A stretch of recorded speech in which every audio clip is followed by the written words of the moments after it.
एक लड़का dead body को दफनाने के लिए आदमी बनकर उतरा कब्र में, बट जब कब्र से बाहर आया तो बन गई एक आत्मा। एक कहानी मेरे एक सब्सक्राइबर ने मुझे भेजी है।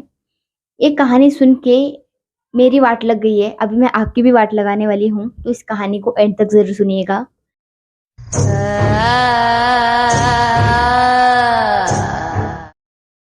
तो 21 साल का एक लड़का है जिसका नाम है शादाब। उसके भाई ने मुझे एक कहानी ईमेल की थी। अगर आपके पास भी कोई कहानी है तो आप मुझे यहाँ पे ईमेल कर देना। तो इस कहानी की शुरुआत हुई थी जब शादाब के एक रिलेटिव की डेथ हो गई थी। शादाब अपनी फैमिली के साथ उस रिलेटिव के घर में पहुंचा जहाँ पे डेथ हुई थी। वहाँ पे वो सब कुछ क्रिया होने लगी थी जो एक डेड बॉडी के साथ की जाती है इन मुस्लिम कास्ट। उसके बाद आखिर में वक्त आया था कि उस डेड बॉडी को कब्रिस्तान लेके जाने का, और सब लोग चलते चलते डेड बॉडी को लेके जा रहे थे। और हुआ यूँ था कि जब कब्रिस्तान के हम अंदर जाते हैं तो कब्र के अंदर किसी को तो उतरना पड़ता है उस डेड बॉडी को अंदर लेने के लिए। और वहाँ पे उतरने वाला था शादाब, क्योंकि वो जो रिलेटिव की डेथ हुई थी वो उसके काफ़ी करीबी थे और उसे बहुत ज़्यादा प्यार करते थे। तो सब ने कहा कि शादाब भी उतरे और उस डेड बॉडी को वहाँ पे रखे। और जब ये डेड बॉडी को दफनाने का टाइम आया तब शादाब को अचानक से आ गई वॉशरूम। तो शादाब चला गया वॉशरूम को अपने भाई को बता के, और शादाब ने एक गलती की। जब किसी डेड बॉडी को हम कब्र के अंदर दफनाने वाले होते हैं तो जो आदमी कब्र में उतरने वाला होता है उसको अच्छी तरह से वज़ू करना कंपलसरी होता है। वज़ू का मतलब है अच्छी तरह से अपने हाथ पैर धोना होता है। और शादाब ने गड़बड़ी में ये नहीं किया, उसने वज़ू नहीं किया और वैसे ही वो कब्र के अंदर उतर गया। फिर उसके बाद सब कुछ क्रिया हो गई, सब कुछ उनको दफनाया गया, अच्छी तरह से दुआ पड़ी गई।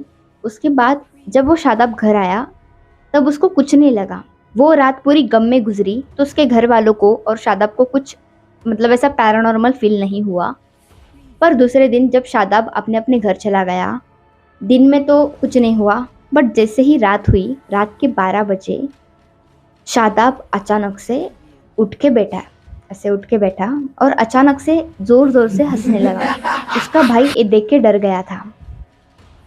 उसके बाद उसने अपने फैमिली वालों को बुलाया। उसकी फैमिली को भी लगा कि ये मजाक कर रहा है, और उसके फैमिली ने उसे कहा कि बेटा मजाक मत कर, रात का समय है, चुपचाप सो जा। बट फिर भी शादाब का हंसना नहीं रुक रहा था।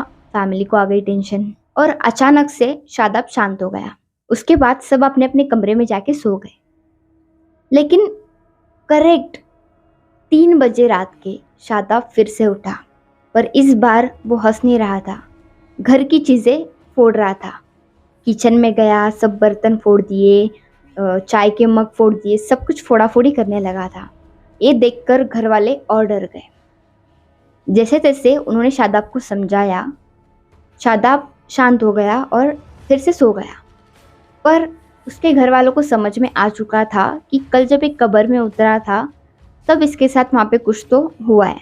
तो वो चले गए मौलाना के पास, और जब मौलाना को ये सब उन्होंने बताया, एक घर में अचानक से उड़ता है, रात में हंसने लगता है, उसके बाद चिल्लाने भी लगता है, घर की चीज़ें फोड़ रहा है, तो उन्होंने कहा शायद शादाब के अंदर कोई आत्मा आ गई है।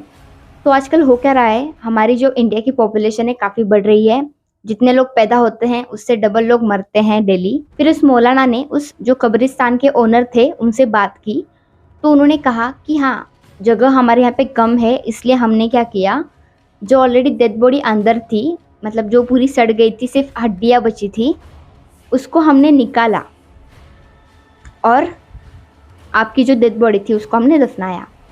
और ये जो डेड बॉडी थी पहले की, यानी कि पूरे हड्डियों का सापला कह सकते हैं आप, वो निकाला था शादाब ने। जैसे ही मौलाना को ये बात पता चली, मौलाना ने शादाब को बुलाया।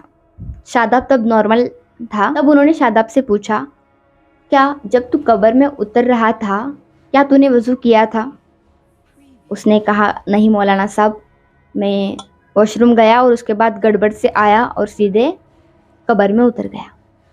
तब उन्होंने उससे बोला कि ठीक है बेटा, कुछ नहीं, घर चला जा।